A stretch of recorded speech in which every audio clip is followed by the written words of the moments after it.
Hey there, welcome to the College Investor Audio Show. We're so glad you're hanging out with us today as we take a look at wage garnishment on defaulted student loans is going to ramp back up this fall. That is our topic of discussion today. And if you want to ever find out about a topic that we talk about on the podcast, you can always see the article that goes along with it at thecollegeinvestor.com. We post everything there. So many resources, so much you can dive into.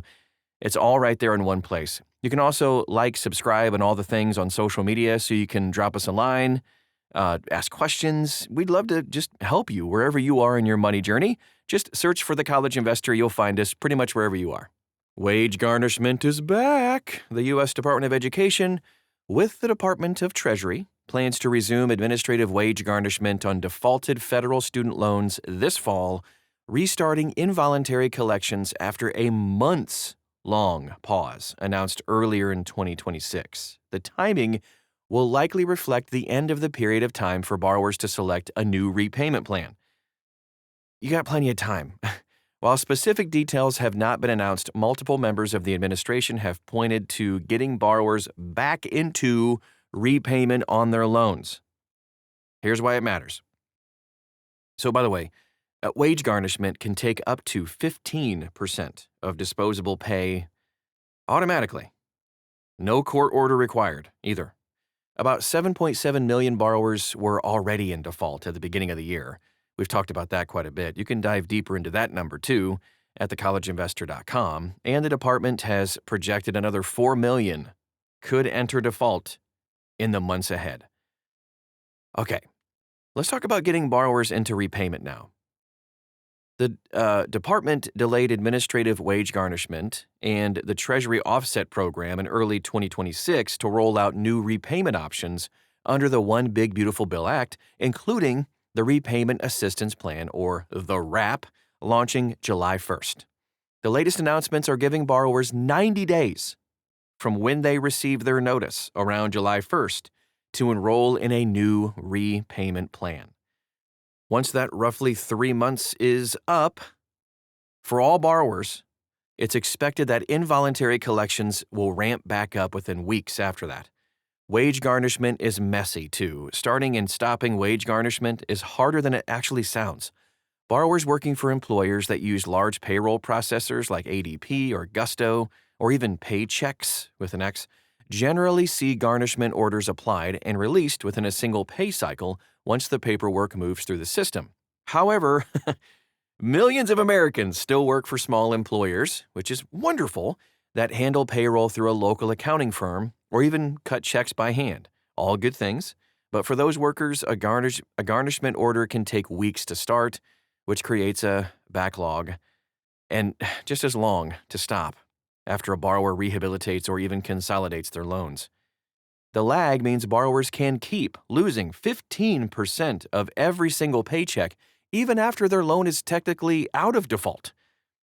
Which actually, we saw this happen when COVID first paused garnishments. Some employees were reporting delays in getting the garnishments stopped and getting refunds.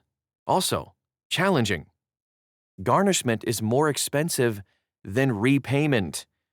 Wage garnishment is a far more expensive way to repay a federal student loan than just getting in a repayment plan. The department can take up to 15% of disposable pay through wage garnishment, while the new RAP, Repayment Assistance Plan, caps payments at 10% of discretionary income, and IBR caps payments at 10% for new borrowers. That gap alone can mean garnished borrowers pay 50% more per month than they would if they were just in an income-driven plan, without building any forgiveness credit. Garnishment is also rarely the only collection tool in play. Believe it or not, the Treasury offset program can seize tax refunds, Social Security benefits, and other federal payments at the same time. Just get in a repayment plan. And once a loan is in default, collection costs are added on top of the balance, with most of what is taken from a paycheck or even a tax refund applied to fees and accrued interest before it even touches the principal. The result is what the College Investor calls a financial death spiral. And we're not exaggerating on that. It is true. The loan balance barely moves no matter how much the government collects, and all that money that's taken from you is just wasted. Here's what you can do. Now that you've been warned, there's some good news coming. There are two main options to stop or prevent this garnishment crap. Number one, excuse my language, sorry, I know. Loan rehabilitation. 9 on-time payments based on income brings the loan out of default and removes the default mark from the credit report. And number two, direct consolidation. This combines defaulted loans into a new loan and requires enrollment in an income-driven repayment plan. But the default remains on your credit report. It's fine. It's a lot better than garnishment. Choose one of those two options. Here's how this all connects. The College Investor has tracked default risk since the on-ramp ended, and our reporting shows the highest risk borrowers are those who may miss the SAVE plan forbearance transition. With more than 7 million SAVE borrowers being moved off that plan, the pool at risk of slipping into default could grow. Don't let it happen to you. Don't let it happen to your friends, your family members, anybody you know. Share this with them. Warn them. Do not get into wage garnishment. Just pick a repayment assistance plan. You got plenty of time to do it. You can find all those details, all the information, all the resources at thecollegeinvestor.com. Ask any question you could possibly have. We have the answers for you, and we are real human beings. You're not going to get some robot talking to you. Just go to social media, type in the words The College Investor, and you'll find us. Thanks so much for stopping by today, and we'll talk to you again real soon.